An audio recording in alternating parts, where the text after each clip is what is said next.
செவ்வாயினுடைய கர்ம பதிவை கொண்ட நபர்கள் வந்து பார்த்தீங்கன்னா, நான் பல பதிவுகள்ல சொல்லியிருக்கேன். செவ்வாய்னாலே வேகம், தைரியம், வீரியம் அப்படின்னு சொல்லி.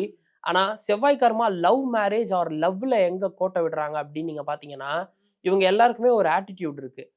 நான் வந்து லைஃப்ல செட்டில் ஆகிட்டு தான் கல்யாணம் பண்ணிப்பேன். நான் வந்து ஒரு வயசு வந்துடுச்சுன்னு நான் வந்து கல்யாணம் பண்ணிக்க மாட்டேன். எங்க அப்பாவுக்கு சொத்து இருக்குன்னு நான் கல்யாணம் பண்ணிக்க மாட்டேன்.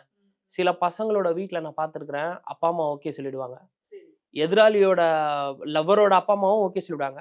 ஓகேங்களா? எல்லாருமே ரெடியா இருப்பாங்க. ஆனா பையன் மட்டும், நான் ஒரு வீடு வாங்கிட்டு தான் கல்யாணம் பண்ணிப்பேன். நான் ஒரு கார் வாங்கிட்டு தான் கல்யாணம் பண்ணிப்பேன்.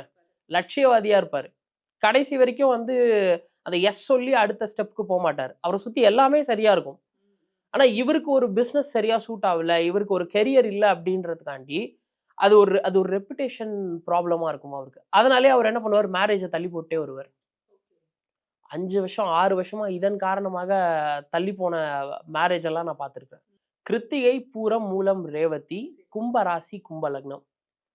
அண்ட் லக்னத்திலே சில பேருக்கு சனி இருக்கும்.